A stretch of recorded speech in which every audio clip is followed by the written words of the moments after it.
Assalamualaikum warahmatullahi wabarakatuh. Halo, nami abdi Baki Zarutisita Syamsulaiman dari kelas 10-9. Assalamualaikum warahmatullahi wabarakatuh. Bapak Guru pengajar Bahasa Sunda anu dipiki hormat. Ku simkuring sareng rancangan sada nu dipiki kacinta ku simkuring. Dina kesempatan ieu simkuring bade ngadungikeun piantara sing ngeunaan sampertos anu kurang terang pamarahan Indonesia entos ngagratiskeun biaya pendidikan dasar 8 tahun. Nyaeta ti tingkat SD nepi ka SMP.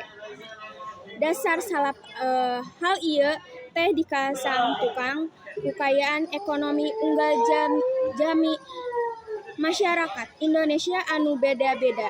Aya masyarakat anu mampu, aya oge masyarakat Indonesia tiasa menangkeun pendidikan anu layak, boh anu mampu, boh anu kirang mampu. Tujuan pangna pamarintah ngawajibkan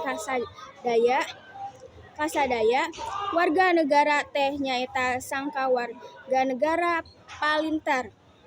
Lamun masyarakat Indonesia barodo bangsa Indonesia moal bisa ngundang kamajuan negara.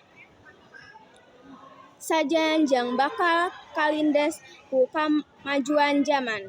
Diharapkeun dina diayakeunana program wajar Dikdas 8 tahun.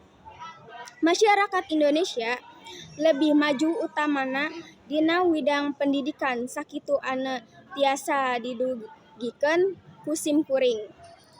Hapunten bilih aya kalepatan sareng carios nu teu maerehna kanu mana hatur nuhun kanu sadayana parantos.